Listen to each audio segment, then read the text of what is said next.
Here we go. Soy un fauno.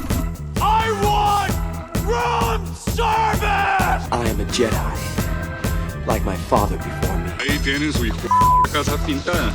I've seen things you people wouldn't believe.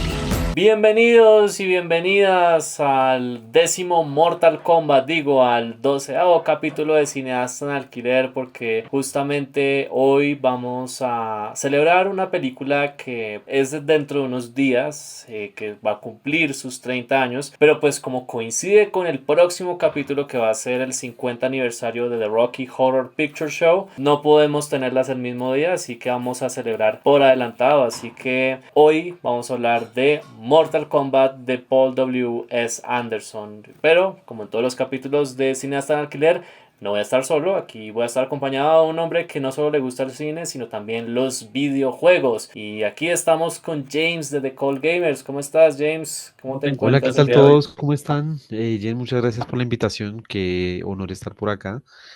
Y pues nada, hablemos de, de cositas chéveres. Como le pregunto a todos mis invitados, quisiera preguntarte a ti, ¿cuándo fue la primera vez que viste Mortal Kombat, este clásico de 1995? Porque seguramente todos vimos esta película en algún momento de nuestra infancia y quedamos impactados de cierta forma porque era una peli de videojuegos que por fin medio funcionaba. Sí, yo la primera vez que vi esto, no creo que me la haya visto en cine, no recuerdo muy bien, pero recuerdo que la repetían mucho en televisión nacional. Recuerdo que era casi que cada domingo o cada sábado que daban la película, entonces creo que la vi muchas veces, pero no recuerdo haberme visto Aniquilación. Ni siquiera recuerdo que haya salido o algo. Me acuerdo mucho de la primera, sí, pero no me acuerdo de Aniquilación y es muy raro, ¿no? Por la manera en que salió Aniquilación, yo creo que hasta el director quiere olvidar esa película. Sí. Pero el caso es que yo me introduje a Mortal Kombat porque había una tienda donde estaba un arcade y en el arcade pues ya estaban llevando PlayStation y Nintendo, y yo me acuerdo que el videojuego que estaban dando ahí cerca donde yo vivía, que jugaban bastante mis vecinos, era creo que el Mortal Kombat 4, que fue el primer Mortal Kombat con gráficas en 3D. Entonces me llamaba mucho atención pues el diseño de Scorpion y de Sub-Zero, el estilo de pelea y también la cantidad de violencia que tenía ese videojuego, porque pues hay que recordar que Mortal Kombat comenzó como un videojuego de arcade en el 92, creado por Ed Boon y John Tobias, y pues fue este el videojuego que empezó a surgir con la temática de adultos. Básicamente los padres de familia estaban horrorizados por el nivel de violencia que tenían este videojuego de peleas, porque antes teníamos cosas como Street Fighter que mostraban unas formas bastante cómicas pero coloridas, pero la violencia y la sangre no estaba ahí. Mortal Kombat era como su hermano malvado, que esta vez metía elementos de hechicería, de fantasía, de ciencia ficción, pero con la temática de un torneo de artes marciales. Y pues me acuerdo mucho que esta película la rotaban resto también en televisión nacional, creo que la vi en Caracol un lunes festivo si no estoy mal, y obviamente lo primero que a uno se le pasa por la mente es el tema principal, ese tema principal que aún hoy en día es icónico no solo con el videojuego sino con la película en general. Creo que es lo que más recuerda a la gente de Mortal Kombat, pero sí me acuerdo que la primera es una de esas primeras pelis que yo me vi constantemente en la infancia y yo la disfrutaba muchísimo porque era una película que tenía muy buenas peleas en su momento, que tenía una estética muy interesante, y pues después de ya haber jugado el videojuego se siente de cierta forma que había un respeto hacia el material de origen, lo cual es curioso porque Paul W.S. Anderson, el director de esta peli, es el mismo de Resident Evil. Entonces es un contraste muy interesante, ¿no le parece? Sí, aunque Resident Evil sí se alejó un poquito de lo que es propiamente como su historia y su trama. Pero pues, sí, recuerdo mucho las de Mortal Kombat. Y recuerdo mucho que también hubo problemas con Nintendo porque le cambiaron el color a la sangre en su momento para evitar como este tipo de violencia gráfica y tratar de disminuir un poco como sí, como el tema de la sangre, que fue lo que más en esa época, wow, todo el mundo, uy, no, ¿qué es eso? ¿Qué grosería de juego? Entonces sí tuvieron sus problemas y les tocó ponerle de color azul, recuerdo mucho, a Nintendo especialmente. De resto sí salía violencia como era, o sea, tanto en maquinitas arcade como en Xbox y en PlayStation, recuerdo mucho. Yo la verdad no estaba tan familiarizado con los videojuegos cuando me vi la película, pero sí me parecía que para hacer una peli, o sea que esta peli estaba esto de ser clasificación R, pero estas películas, tanto esta como Aniquilación, fueron PG-13, que es como para adolescentes y adultos, porque el público objetivo, y en esto le atinaron muy bien, es que la gente que iba a ver esta película iban a ser sí o sí los adolescentes. O sea, el público más joven iba a ver esta cinta porque ya eran fans del videojuego, eran de esos que jugaban incluso a escondidas de sus padres, pero aún así ese era el target específico y pues hay que entender que ahorita estamos pasando por una época dorada, se podría decir, de las adaptaciones de videojuegos porque Sonic, The Last of Us han sido propiedades que han, Super Mario Bros. Del 2023 son propiedades que no solo han sido exitosas comercialmente, sino que han sido muy bien recibidas. Y eso es algo muy extraño con el tema de los videojuegos al cine o a la televisión. Fallout también es otro ejemplo de un Uy, sí. videojuego que también tuvo una serie muy exitosa que ya próximamente tendremos la segunda temporada. Pero antes de eso, antes de esta década, uno tenía que rezar para que una adaptación de un videojuego fuera haz esto de buena, porque teníamos cosas malísimas como la película de Super Mario del 93, Uy, Street sí. Fighter con Jean-Claude Van Damme, que pues era una de esas Uy, pelis pero que mira, yo disfrutaba mucho Street Fighter pero, cuando era niño, pero después yo la vi y dije, no, esta es sí. la peor peli de Van Damme. Me pasó lo mismo, yo veía Street Fighter y me encantaba cuando era niño. Yo podía, no sé, repetírmela 8000 veces y me gustaba, pero me pasó lo mismo. Viéndola ya como ya de adulto, yo dije, pero uy, qué cosa tan horrible y tan adaptada, tan fea. No puede ser, pero yo disfrutaba a Bison, disfrutaba a todos los personajes, era muy chévere y, o sea, no, yo siempre lo he dicho, o sea, yo no soy cinéfilo experto ni nada, pero trato de verlo como desde los ojos del usuario normal que va a cine y sí, tiene sus cosas horribles, tiene sus cosas feitas que uno dice, uy, no. Mira, a mí me pasa algo chistoso y es que yo tengo como esos amores raros con las películas, por ejemplo, con Assassin's Creed. Todo el mundo dice, no, es que es una película, es una caca, la película no, esa película es mal adaptada, no sé, pero me encanta. Lo mismo Hitman, la primera. Uy, la otra, sí es que la odié. Uy, no, qué película tan horrible. Pero la primera, ¿cómo se llama este señor? Con Timothy Olyphant. Timothy Olyphant. Olyphant, sí. Me encanta ese Hitman. Me encanta ese No, pero Hitman. también, o sea, si uno ve esa de Hitman Agente 47 con la tónica de que, bueno, no es una, o sea, no la veamos como adaptación de videojuegos, es una pasable y decente película de acción. Y pues De Timothy acción. Olyphant, pues no es británico, pero siento que hizo un buen papel con lo que se le dio. De todos Uf, modos, él siempre ha sido un muy talentoso actor para mí lo y la hizo verdad. súper bien en ese Hitman, pero la de Agente 47 sí, me faltó muchísimo. Esa Agente 47, la otra que hicieron, creo que con Rupert Friend como la Agente 47. Esa solo me vi un tráiler, pero yo dije, no, esta porquería debe estar en Netflix. Yo no sé por qué la estoy viendo en cines. Yo solo me vi el tráiler y ya como que, paso. Uy, sí, esa película sí, que Dios los bendiga. Sí, no, y sin contar las constantes pelis de videojuegos que dirigía Uwe Boll, que por eso es que estas adaptaciones tenían una muy mala reputación con respecto al cine, y pues Mortal Kombat en 1995 fue una propuesta muy arriesgada, porque se arriesgaron a no meter la sangre y el gore que era lo que más vendía el videojuego. Se arriesgaron con un director que en su momento iba tan solo, esta era su segunda película y él tenía tan solo 29 años y que no tenía experticia en nada de cine de artes marciales, solo tenía experticia en comerciales y en una película independiente que fue, creo que la primera que protagonizó Jude Law. Y era una apuesta muy grande porque a pesar de que Street Fighter le fue bien en taquilla, pues fue una película masacrada por críticos y por fans y pues a duras penas tuvo buena recaudación, pero fue algo decente, ni siquiera llegó a los 100 millones de dólares. Y las otras como Double Dragon y Super Mario Bros. Habían sido fracasos totales. Así que llega esta película en agosto de 1995 y se queda en el número 1 por 3 semanas consecutivas y fue la primera en cruzar los 120 millones de dólares. En su momento fue la película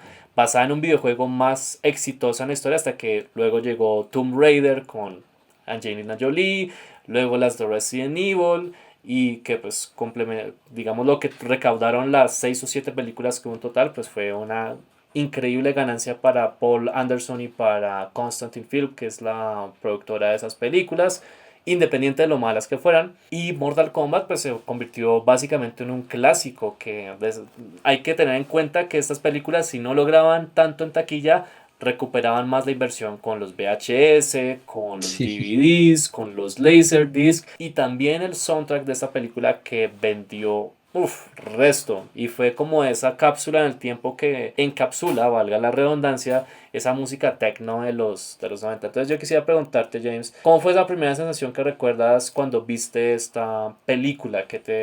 O sea, ¿cómo sentiste como fan de los videojuegos y también como espectador al ver que por fin hacían una adaptación medio decente de un videojuego? Pues mira que en la época uno no estaba tan familiarizado con el lore de los videojuegos y cuando a ti te muestra como una premisa en ese momento muy llamativa que es la de salvar el mundo a través de un torneo de artes marciales, la cosa como que wow, o sea, y ubicas a cada personaje como en su rol específico en el torneo, la cosa se pone muy interesante y hace muy llamativa una historia de una película, porque generalmente uno la veía como que, juego de peleas y ya.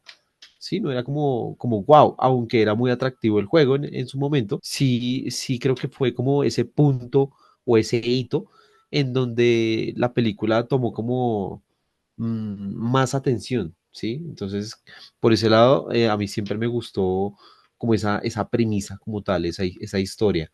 Digamos que eso es lo que yo siempre como que he buscado en los videojuegos, aparte que sean bonitos y gráficamente wow, como pasa últimamente, pero que tengan una historia chévere, ¿sí? Que tengan una historia que uno disfrute. Entonces, por ese lado, me encantó. Sí, yo me acuerdo que yo no estaba muy familiarizado con los videojuegos, con el lore. Yo creo que empecé a jugar los videojuegos ya años después de haberme visto esta película, pero me acuerdo mucho que la disfruté bastante. Yo también vi resto las series que salieron de televisión, como Mortal Kombat Conquest, que fue como mi primer acercamiento al live action de Mortal Kombat, y también Los Defensores del Reino, que era la serie animada.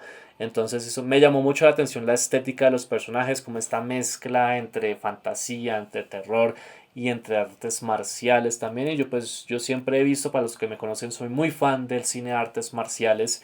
Y ver estos géneros combinados me llamaba mucho la atención. Obviamente uno viéndola muchos años después hay obviamente cosas que no tienen sentido en la historia y creo que eso es una de las cosas de Mortal Kombat, que el lore como tal no tiene sentido, es un poquito absurdo. Ya ahorita en los últimos videojuegos creo que se metieron con viajes en el tiempo y dimensiones alternas, entonces es como un poquito como too much, pero aún así siempre se les rescata la estética de los personajes y que en esta película al menos se esforzaron en darnos unos combates pues bien dirigidos para lo que es una producción de Hollywood que se hizo con menos de 20 millones de dólares en su momento, con unas locaciones en Tailandia muy preciosas, porque algo que me gusta mucho de esta peli, que creo que se mantiene bien, es como esa mezcla entre sets y locaciones. El CGI, ese sí no ha envejecido nada bien, y cuando uno llega a Aniquilación uno ve eso y eso es una porquería total. Y esa fue una película que costó como 15 millones de pesos más, de dólares, perdón, más que la original. Y esta original se ve más como una película y Aniquilación se siente más como un capítulo del Sí, Power exacto. Rangers con actores que actúan como si estuvieran en una porno. Entonces uno se pregunta, ¿qué hicieron la platica? Y ahí me recuerda la escena de la vendedora de rosas donde dice la niña, me la mecatían cositas. Eso yo creo que fue lo que pasó con ese presupuesto, porque ¿cómo es posible que en Aniquilación muestren unos efectos especiales tan horribles y hayan decidido lanzar eso a los cines? Es como, ay, por Dios, ¿por qué? Uy, sí, sí, eso fue feíto. Y por ejemplo, la última, la que la de 2021 creo, pasa lo contrario. Tiene efectos especiales que uno dice, bueno, sí, son aceptables, pero como que la historia la dan como por hecho que la gente sabe que tiene lore, una generación diferente, y no, no, como que no atrapa.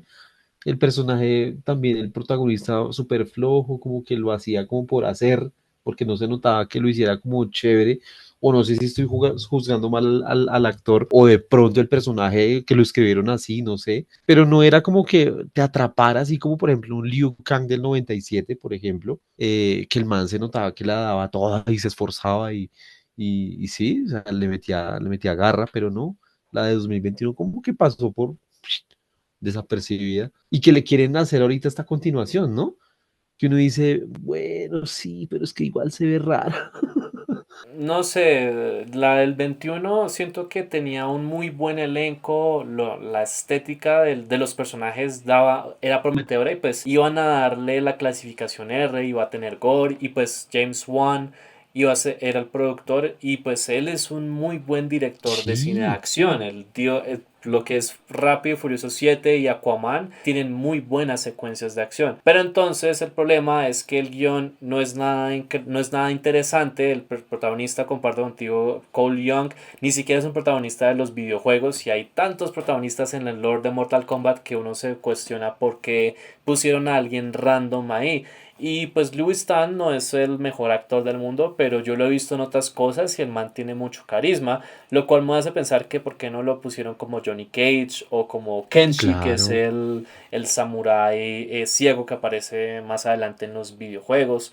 Él tiene más pinta de Kenshi que de cualquier otra cosa y es un personaje muy bacano. Pero entonces pasa el problema de que la persona que está detrás de la cámara realmente no tiene una idea de cómo dirigir la acción. Por eso es que vuelven a ese error de múltiples cortes, cortes, cortes y que uno pierde la orientación de las peleas y con tan buenos directores de cine de artes marciales como Gareth Evans o Timo Tanhato que es un director de artes marciales y de terror de Indonesia cuyas películas casi todas están en Netflix por si quieren checarlas. Uno dice, esta gente es la indicada para dirigir Mortal Kombat, porque no los llamaron a ellos. Y cuando volví a ver esta película después de mucho tiempo, después de verla del 21, me di cuenta que en las peleas, listo, no está el gore, pero al menos hay una coherencia con la manera como están coreografiadas. Y pues es que Robin Shaw, que fue Liu Kang, él también fue el coreógrafo de las peleas y se nota mucho ese esfuerzo porque él venía de la escuela de stunts de Jackie Chan, él trabajó ya en el cine de acción de Hong Kong. Creo que se volvió tan amigo de Paul Anderson que él terminó siendo como el coordinador de stunts en las pelis de Resident Evil.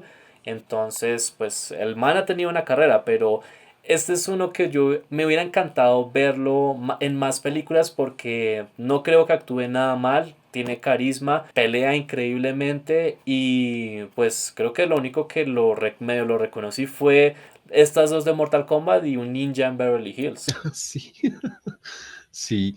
Y en esta última que anunciaron, yo siento que dijeron, la gente quiere a Carl Urban, metámoslo como Johnny Cage y vendamos la película así. Siento que fue así, ¿sí? No sé si sea así realmente, pero siento como que peguémonos más bien a este tipo de público y al fandom de este actor que viene de un papelazo en The Voice y como que hagamos la continuación de esto, entonces como que, ay, Dios mío. Yo Pero creo que visualmente se ve chévere, o sea, visualmente se ve bacana, pero pues, ah, toca ver porque digamos que Carl Urban puede ser la salvación que necesita esa película, pero pues está el mismo director y algunos de los mismos guionistas, entonces estoy como un poquito 50-50, tocará ver en octubre cómo salen con Mortal Kombat 2. Pero yo quisiera preguntarte, digamos, este roster de personajes, porque esta película del 95 combina lo que es el roster de la original, del videojuego original y de Mortal Kombat 2, donde aparece Kitana y otros personajes.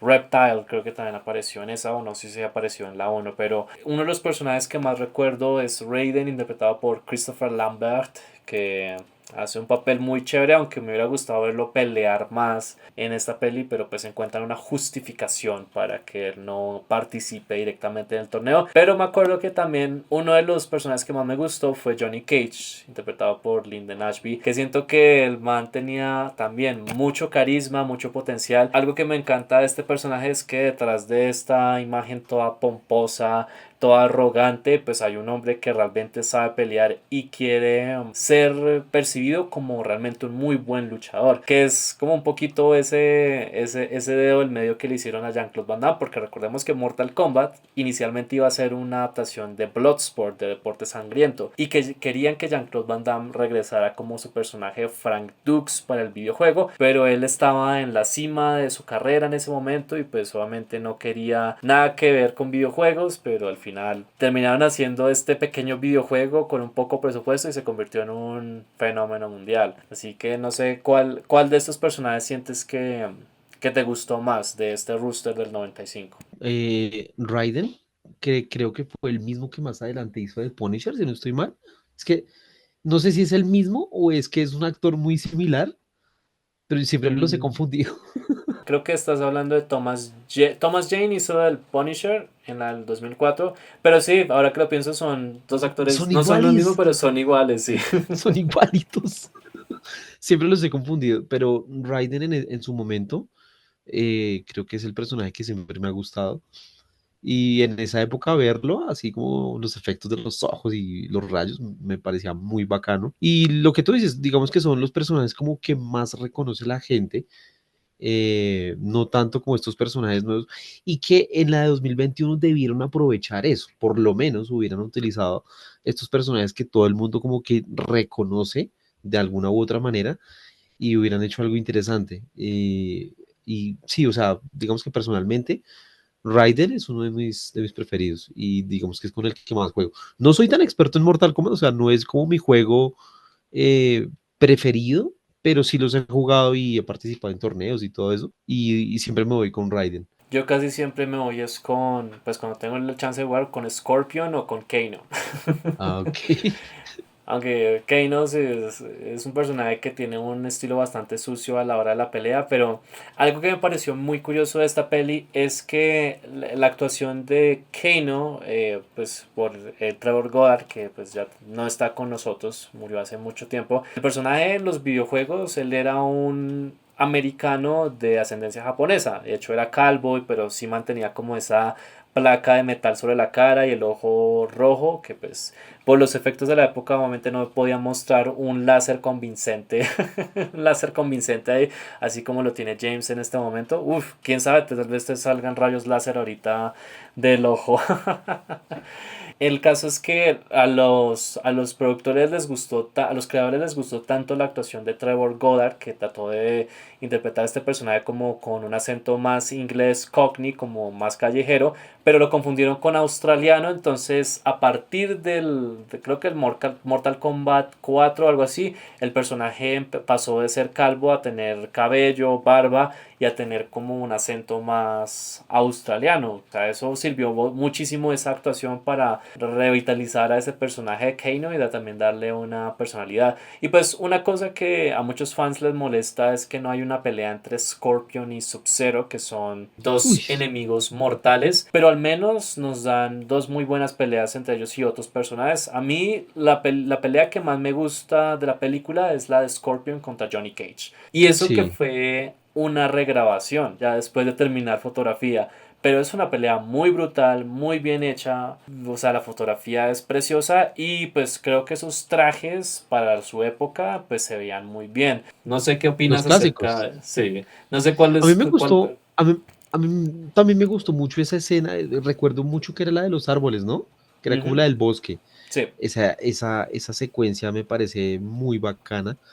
Lo que tú dices, el tema de el tema técnico de ese plano me pareció muy novedoso para su momento. Ese como, no sé, ese como movimiento raro de la cámara lo hacía ver muy bacano porque en un momento lo hacía ver como que Johnny Cage estaba como perdido, ¿sí? Como que estaba muy expuesto al poder de este otro personaje y uf, esa secuencia completa es muy bacana. Sí, concuerdo, o sea, la escena es top. Sí, esa y la pelea de Reptile también me gusta muchísimo. Que al igual que en el videojuego, él aparece como un personaje así sorpresivo. Y pues también esa fue otra regrabación. Y creo que Robin Shaw se quebró como tres costillas y casi se quiebra la columna durante una de las caídas. Porque hizo casi todos sus stunts en esa peli. Y eso se demuestra mucho el compromiso que tenía con su Liu Kang. Por eso es que es el mejor Liu Kang. No sé, yo me acuerdo que cuando era pelado a mí me da temor Goro. O sea, Goro con sus cuatro brazos, que Daba en su miedo. época fue un animatrónico bastante avanzado, pero era un personaje pues muy brutal. Obviamente fue utilizado como el subjefe en los videojuegos. Pero, ¿cómo te parece que ha envejecido ese efecto de Goro después de 30 años? Yo creo que si lo utilizaran en este momento combinado con CGI bueno, funcionaría del carajo, funcionaría muy bien. En su momento, ese tipo de personajes y en la época que habían, digamos, otras producciones, sí me alcanzaron como a generar esa incomodidad al momento de dormir. Por ejemplo, me pasó mucho con It, la del payaso.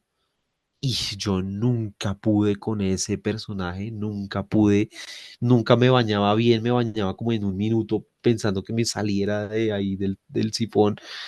Y personajes así, como por ejemplo tú mencionas a Goro, sí, sí representaban como cierta incomodidad en su época. Porque uno los mira ahorita y como que, qué pendejos. Sí, pero en su momento era muy bueno, o sea, era un tema muy atractivo. Lo mismo que pasaba, por ejemplo, con la serie del Hombre Increíble, de Hulk, ver a este fisiculturista en este momento, uno dice, ay, no, pues qué boda. Pero en su momento generaba ese terror, esa cosa que uno dice, y qué susto encontrarme a este man. Era muy chévere esa época. No sé cómo se verá ahora si uno lo ve en cines en 2025 y ya haber pasado por toda esa evolución de los efectos especiales donde ya hay cosas mucho más fotorrealistas, pues sería un experimento muy interesante. Ahí como para ir cerrando, hablemos un ratico de aniquilación, porque obviamente esa es como la oveja negra de la familia. Y yo no me acuerdo exactamente cuándo fue la primera vez que vi Aniquilación, pero sí recuerdo Creo que yo no que me la he yo, visto completa. o sea, yo creo que me la vi completa una vez y yo dije, ¿qué carajos estoy viendo? No, yo esa creo que no me la he visto completa. Me acuerdo que no está este personaje de Shang Tsung no está a cargo del torneo, creo.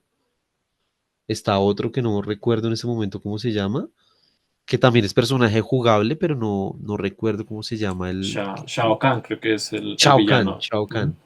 Es el que está como a cargo del torneo. Pero no, o sea, como que, ay, no, o sea, da como cringe también ver esa vaina. Da como que, uy, no, no, eso es fea, no vean eso, hagan de cuenta que no existe. O si lo van a ver, pues véanlo pues con muy buen trago o con algo que les ayude a pasar ese mal rato. Porque sí, es una película que al menos tienen que ver una vez para creer cómo se gastaron la plata en tal adefesio. Y Qué que sí, pecado. eso terminó manchando lo que pudo haber sido una saga muy interesante en el cine. Porque bueno, esta película del 95 no tuvo las mejores críticas, pero a la gente le gustó, le fue muy bien en taquilla, como que todavía ese final, cuando aparece Shao Kahn destruyendo el templo y todos los guerreros ahí listos para pelear, eso daba para un buen comienzo de una secuela. Y luego, en los primeros segundos de la secuela, cuando ves que la mitad del elenco ha sido cambiado, que ni siquiera usan la misma ropa del final y que Shao Kahn pasa de ser un gigante terrorífico a un tipo que parece que estuviera Sí, llorando cada vez que habla, uno dice, aquí ya me perdieron. Y que matan a Johnny Cage en los primeros minutos es como, Yo me no, ¿en acuerdo, serio? No me jodas. yo me acuerdo que mi crush en ese momento era Sonya Blade. Creo que era, se llamaba Sandra algo, no me acuerdo. Y yo veía Mortal Kombat como por pedacitos y como que, ay, tan linda. Pero era por ella específicamente. Bueno, al menos en la segunda parte, en Aniquilación hay una pelea en el lodo entre Sonia y Milina, entonces, bueno, al menos eso vale la pena. Y al menos el soundtrack tiene a Rammstein, así que todo bien por ese lado. Sí, sí, sí. Pero eso ni De, la salvó. no, porque sí, también le fue re mal. Eso sí, no corrió con la misma suerte y fue un total fracaso de taquilla. Recuerdo que Raiden también lo cambiaron. O sea, creo que Liu Kang sí era el mismo, ¿no? Sí, Pero creo que Liu Kang cambiaron. y Kitana eran los únicos actores que volvieron. De resto, hasta creo que Christopher Lambert que hizo de Raiden dijo, no, pues a mí me pasaron el guión y me pareció una porquería y les dije que no. Sí, no, paso, paso. Ah, bueno, hay un dato curioso que quería comentarte, es que la actriz que hace de Sonya Blade en esta primera parte es Bridget Wilson, que ahora es Bridget Wilson Sampras porque ella es la esposa del campeón mundial de tenis Pete Sampras. Y pues ella la conocimos por Billy Madison o por ser la hija de Schwarzenegger en El último gran héroe. Pero ella fue una actriz que se añadió a último momento porque había otra actriz en ascenso que había sido elegida para Sonya Blade. ¿Sabes quién era? Uy, no, uy, tengo ese pedacito borrado. Estaba Que echándole cabeza al último gran héroe, que no me acordaba de esa película y es una película muy buena.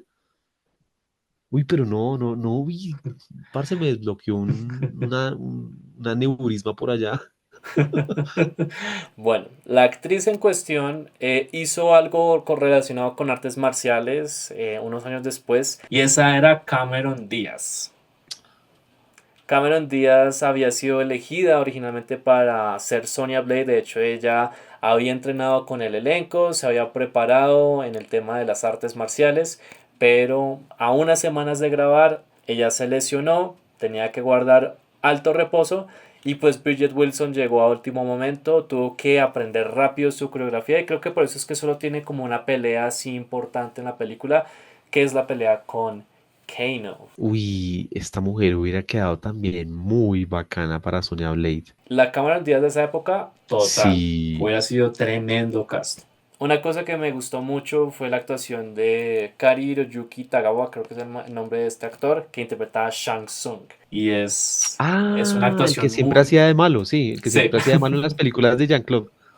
Sí, sí, sí, sí. como y tiene la cara perfecta para Sí. ser un personaje malvado, pero fue tan icónica su actuación que al final terminó volviendo como Shang Tsung en la serie web Mortal Kombat Legacy y también fue reincorporado a los últimos videojuegos de Mortal Kombat. Entonces es como, o sea, esa línea de tu alma es mía, señalando a la pantalla, creo que Esa cementó fue a ese, icónica. se fue totalmente y fue tremenda forma de empezar la película porque listo, no nos van a mostrar sangre, pero no van a escatimar en gastos en mostrarnos la brutalidad de una pelea. Y es algo chévere de esta peli también, que aunque no estén usando tanto los poderes como en la versión del 2021, sí se llega a sentir mucho que esos golpes, o sea, duelen, ya sea por parte de los humanos o por de los personajes como más fantásticos como Scorpion o Goro o Shang Tsung. Entonces eso hace que sea muy creíble y pues la ventaja de que la mayoría de estos actores también son artistas marciales ayuda a que haya bastante verosimilitud. Aunque si hubiera sido chévere ver esa enemistad entre Scorpion y Sub-Zero, pero pues es que es una película con tantos personajes que cómo vas a encajar la historia de cada uno dentro de hora y media es algo muy complicado y creo que va a ser un problema que siempre va a tener Mortal Kombat independiente de qué versión. Por eso es que una serie de televisión en esta época no caería nada mal para esa franquicia. Sería mejor. Es que sí, lo que tú dices, con tantos personajes y cada uno como tan, como con su arco tan importante, sí merece más tiempo en pantalla, definitivamente. Sí, estoy súper de acuerdo. Entonces, antes de terminar este capítulo, pues, ¿por qué la gente debería ver Mortal Kombat 1995 ya en su 30º aniversario? Yo creo que si has tenido contacto en algún momento con algún Mortal Kombat, la del 95, la película del 95, eh, te dan como un lore más chévere de los videojuegos, más explicativo, digamos de alguna manera, traen un problema donde puedes ver un poco más del arco de cada personaje. Entonces creo que es muy interesante esa película para verla o volverla a ver si de pronto ya la viste y la tienes por ahí olvidada. Entonces es una muy buena oportunidad para retomarla y que tengas como más perspectiva de los personajes, bueno, de los personajes más importantes que en esa época mostraron. Y nada, los invito a que no se la pierdan. Y bueno, véanse la de la otra, a ver qué tal. A mí personalmente no me gustó y creo que no la terminé tampoco. Y ya las últimas, juzguen ustedes. A mí personalmente la última, la de 2021, no me gustó. Esperemos que la que viene sea más interesante y que aprovechen el elenco y obviamente a los personajes que son también parte de la cultura popular por, imagínense, más de 30 años y que el juego es más viejito. Entonces, pues nada, que los disfruten. Sí, 33 años no se cumplen todos los días, entonces Sí. sí, estamos viejos. Al igual que Tekken y otros de Tekken y Dead or Alive, esos juegos de peleas también tienen. Dead or Alive, sí. Shaolin Showdown también es bastante viejito ese videojuego. Pero bueno, muchas gracias James por habernos acompañado en este capítulo de Cineasta en Alquiler. Realmente fue muy divertido hablar de videojuegos y de cine y de qué tan viejos estamos en este momento. No, hermano, Y muchísimas bueno, gracias a ti por la invitación. Un honor estar por acá y bueno, que se repita. Es muy chévere. gracias James. Y bueno, antes de retirarnos, ¿dónde te podemos encontrar en redes sociales y qué viene para ti? A mí me pueden encontrar en The Call Gamers, así como está por acá, aquí, The Call Gamers. Hablo de videojuegos, básicamente, pero me gusta mucho cómo contrastar las historias en el cine y en algunos casos, como en este, cómo adaptan los videojuegos, porque no olvidemos que los videojuegos, a lo largo de la historia de los videojuegos, han tenido historias muy bacanas y que han sabido en algunos casos adaptar muy bien al cine. Y hay muchas adaptaciones que son muy buenas y hay otras que uno dice pudo haber sido mejor, pero los videojuegos también tienen historia, tienen lore, tienen cosas larguísimas. Por darles así un ejemplo rápido, Warhammer, que es un juego que tiene como más de 40 años, tiene libros, tiene videojuegos, tiene juegos de mesa, es un mundo enorme en el que se va a meter Henry Cavill, que sabemos que es fan, Sí, y uf, re fan. que esperemos que salga muy bien eso, que salga muy bien, sabiendo que él es muy fan. Entonces le deseamos todo el amor a ese proyecto. Sí, que sea por fin la franquicia que a Henry lo favorezca, porque Sí, Superman y Witcher, o sea, te perdonamos todo, Henry, porque sabemos que no fue tu culpa, fue culpa de esos guionistas y productores taimados que no quisieron hacerte a, caso. a mí me gustó Men of the Steel, me gustó mucho Men of the Steel. Creo que ese Kevin Costner, ese Jonathan Kent, hasta ahora creo que es insuperable. Lo mismo la mamá Marta y Kal-El de este man uy, se me olvidó el nombre, bueno, del Gladiador, Russell Crowe. Russell Crowe. Bueno, Parce, decirle Máximo y ya. sí, creo que esos personajes de Superman están insuperables comparándola, digamos, que no, las comparaciones son feas, pero comparándola con la última de Superman, creo que esos personajes, uf, están todavía muy en un top muy alto. Sí, de hecho tenemos en el podcast también un especial que hicimos sobre Superman de sus últimas tres adaptaciones y en esta de esas hablamos de Man of Steel, ya está disponible en YouTube y Spotify para que lo puedan escuchar. Muchas gracias James, muchas gracias a todos ustedes queridos oyentes y espectadores por habernos acompañado en este épico combate mortal celebrando los 30 años de Mortal Kombat. Espero que le hayan pasado rico, espero que se hayan divertido, espero que se animen a ver este clásico de artes marciales y fantasía. Pues recuerden que cada miércoles tenemos un nuevo capítulo distinto en Cineasta en Alquiler. Yo soy Jan Cárdenas, me encuentran como J Cárdenas Flix o Cineasta en Alquiler en Instagram y en todas las plataformas. Se cuidan, un abrazo enorme y Flawless victory.